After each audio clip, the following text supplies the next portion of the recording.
मैंने supreme court में PIL file किया और मांग किया है कि जो लोग सज़ा याफ्ता हैं, जो चुनाव नहीं लड़ सकते हैं, जो वोट नहीं दे सकते हैं, उनके पार्टी बनाने और पार्टी पदाधिकारी बनने पर आजीवन प्रतिबंध लगना चाहिए। आज भी भारत में 1950 और 51 का बना हुआ रिप्रेजेंटेशन ऑफ पीपल एक्ट चल रहा है।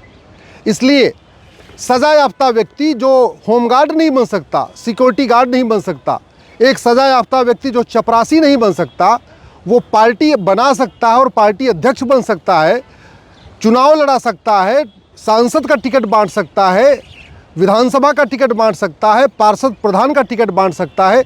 इसी के खिलाफ मैंने पीआईएल फाइल किया है। हमारा ये कहना है कि पूरे देश में जो जितने महत्वपूर्ण निर्णय हैं वो पॉलिटिकल पार्टियां लेती हैं। इसलिए पॉलिटिकल पार्टियों को रेगुलेट करने के लिए भी एक नियम कानून होना चाहिए।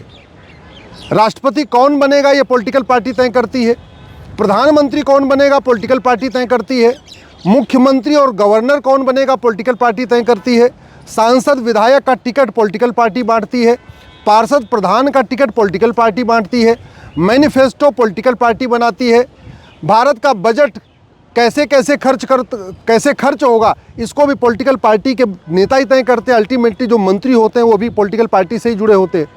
फिर सज़ा याफ्ता लोगों के चुनाव लड़ने, पार्टी बनाने और पार्टी पदाधिकारी बनने पर आजीवन प्रतिबंध क्यों नहीं होना चाहिए?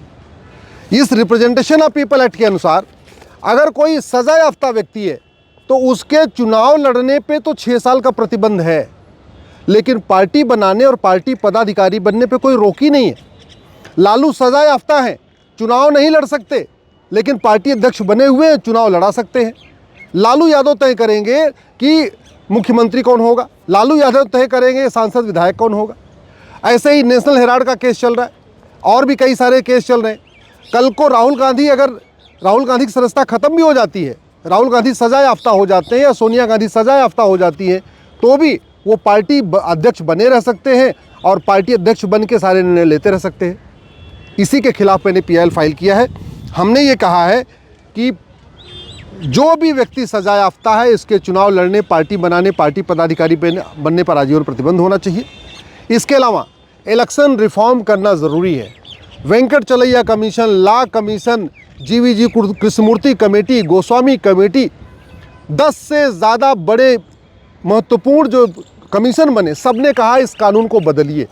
ये 1950-51 वाला रिप्रेजेंटेशन ऑफ पीपल एक्ट जो अंग्रेज़ों के कानून का कॉपी पेस्ट किया हुआ है, इसको बदलिए। भारत में एक नई भारतीय चुनाव संहिता लागू करें, लेकिन उस पर कोई काम नहीं हुआ। ना आज तक चुनाव लड़ने के लिए सांसदों की minimum qualification, maximum age limit तय हुई। अल्टीमेटली सांसद विधायक को संविधान लागू करना है। अनपढ़, अनाड़ी, गंवार आदमी जिसको संविधान पता ही नहीं है, वो संसद विधानसभा में संविधान पे कैसे चर्चा करेगा? इसलिए मिनिमम क्वालिफिकेशन होनी चाहिए, मैक्सिमम एज लिमिट होनी चाहिए। सांसद और विधायक की भी रोल्स और रिस्पॉन्सिबिलिटी तय होनी चाहिए। क्या क्या करना है, हर जितने भी संसद विधानसभा के सत्र होंगे उसमें उसको कितने सवाल कम से कम पूछने हैं, कितनी उसकी मिनिमम अटेंडेंस होनी चाहिए, ये कहीं कुछ लिखा नहीं है। तो कुछ लोग तो ऐसे भी हैं जो 5 साल पूरा उनका टेन्योर निकल जाता है, ना एक प्राइवेट मेंबर बिल पेश करते हैं, ना कभी 1-0 और सवाल पूछते हैं, ना क्वेश्चन आवर में सवाल पूछते हैं, ना किसी कमेटी में जाते हैं। बहुत सारे सांसद विधायक ऐसे हैं जिनके अटेंडेंस 10 से 15% है। कोई भी पब्लिक सर्वेंट दूसरा काम नहीं कर सकता, लेकिन सांसद विधायक आके सुप्रीम कोर्ट में वकालत करते रहते हैं। तो उसके खिलाफ भी मैंने पीआईएल फाइल किया है कि सांसदों विधायकों के जब तक वो वेतन भत्ता ले रहे हैं तब तक दूसरा कार्य करने पर प्रतिबंध लगना चाहिए। इसी तरीके से हमने मांग किया है कि पॉलिटिकल पार्टियों को कैश लेने पे कंप्लीट बैन होना चाहिए। पॉलिटिकल पार्टियों को जो फंडिंग हो रही है वो 100% कैशलेस होनी चाहिए और पॉलिटिकल पार्टियां जो पैसा खर्च कर रही हैं वो भी 100% कैशलेस होना चाहिए। एक मेरी और भी पीआईएल चल रही है जिसमें मैंने कहा ये फ्रीबीज पे प्रतिबंध लगना चाहिए। ये जो मुफ्तखोरी है इसको डिफ़ाइन करने की ज़रूरत है। रोटी, कपड़ा, मकान तो देना समझ में आता है, लेकिन स्मार्टफोन, लैपटॉप, महंगे गिफ्ट, पॉलिटिकल ये जो मैनिफेस्टो में वादा कर दिया जाता है, इसके ऊपर प्रतिबंध लगना चाहिए। 1 नेशन 1 इलेक्शन रोल होना चाहिए। अब आज की डेट में क्या हो रहा है, पार्षद का चुनाव होता है, अलग वोटर लिस्ट बनती है, प्रधान का चुनाव में अलग वोटर लिस्ट बनती है, विधानसभा के चुनाव में अलग वोटर लिस्ट बनती है, सांसद के चुनाव में अलग वोटर लिस्ट बनती है। तो ये सरकारी कर्मचारी, स्कूल के टीचर, हर साल इनकी ड्यूटी 2 महीने 3 महीने के लिए वोटर लिस्ट बनाने में लग जाती है। इसकी ज़रूरत ही नहीं है। हमारे पास हर 2-3 किलोमीटर की दूरी पे एक पोस्ट ऑफिस होता है। पोस्ट ऑफिस के पास आजकल ज़्यादा कोई काम नहीं है, ना कोई पोस्ट ऑफिस को यूज कर रहा है, ना कोई रजिस्ट्री यूज कर रहा है, ना कोई अंतर्देशी भेज रहा है। आज की डेट में सारे काम जो है ईमेल पे हो रहे हैं, व्हाट्सएप पे हो रहे हैं। उस पोस्ट ऑफिस को अगर हम नोडल सेंटर डिक्लेयर कर दें, जिसको भी अपना बनवाना होगा वोटर आईडी कार्ड, वो जाके पोस्ट ऑफिस में बनवा लेगा। फिर घर घर जाके सरकारी कर्मचारियों के, अध्यापकों की ड्यूटी क्यों लग रही है? इसके खिलाफ भी एक मैंने पीएल फाइल किया है। एक मैंने पीएल फाइल किया है कि भारत में टोटलाइज़र का यूज़ होना चाहिए। आज की डेट में जो काउंटिंग होती है इलेक्शन के बाद, वो बूथ वाइज होती है, इसलिए हर पॉलिटिकल पार्टी को पता चल जाता है इलेक्शन के बाद कि उसको किस बूथ से कितना वोट मिला। नतीजा ये होता है कि बहुत सारे स्थानों पे, बंगाल में और जगहों पे जो पॉलिटिकल पार्टियां जैसे टीएमसी हुई या सीपीआई हुई, उनको पता चल जाता है कि किस बूथ पे उनको कम वोट मिला है, वहाँ पे वो मार झगड़ा शुरू हो जाता है, वहाँ पे लड़ाई झगड़ा शुरू हो जाता है, वहाँ खून खराबा शुरू हो जाता है। इसके खिलाफ भी मैंने पीएल फाइल किया है।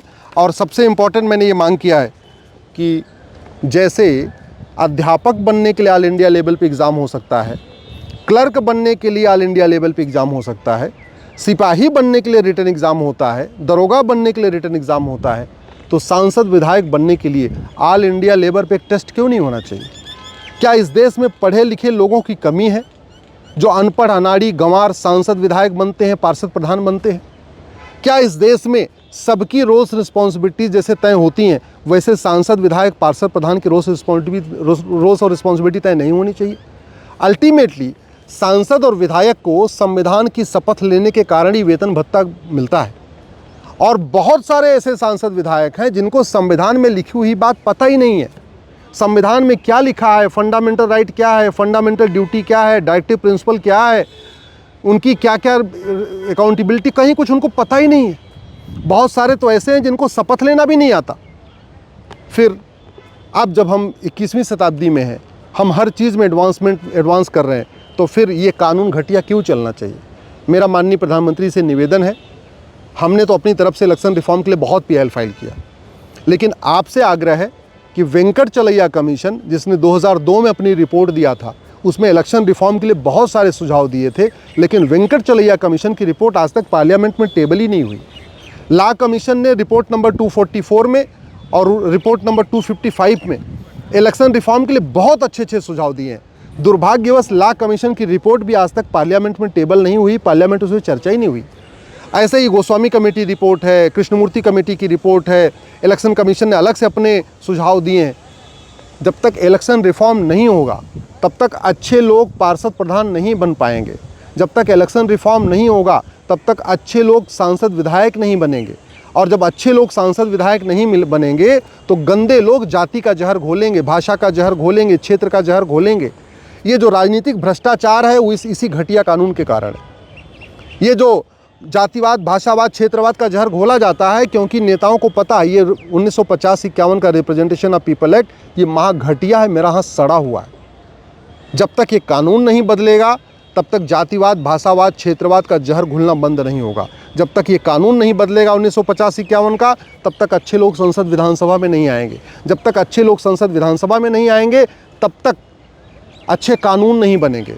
भारत में कहते हैं कानून का राज है, और कानून महा सड़े हुए हैं, कानून महा घटिया हैं। हम हर चीज़ में अमेरिका से तुलना करते हैं, सिंगापुर से तुलना करते हैं, जापान से तुलना करते हैं, लेकिन अपने किसी भी कानून की हम अमेरिका, सिंगापुर, जापान के कानून से तुलना नहीं करते। भारत की कोई भी समस्या लाइलाज नहीं है, भारत की कोई भी समस्या विश्वव्यापी नहीं है, भारत की कोई भी समस्या ऐसी नहीं है जिसका 5 साल में इलाज नहीं हो सकता। लेकिन उसके लिए कानून बदलना पड़ेगा, और कानून तब बदला जाएगा, अच्छा कानून तब बनेगा जब अच्छे समझदार लोग संसद विधानसभा में पहुँचेंगे।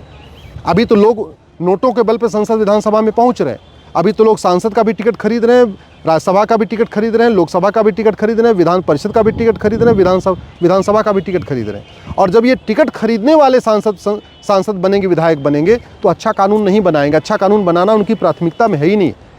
भारत में जो समस्याएँ हैं ये अरब, दुबई में नहीं है। भारत में जो समस्याएँ हैं ये चीन, जापान में नहीं है। भारत में जो समस्याएँ हैं वो अमेरिका और सिंगापुर में नहीं है।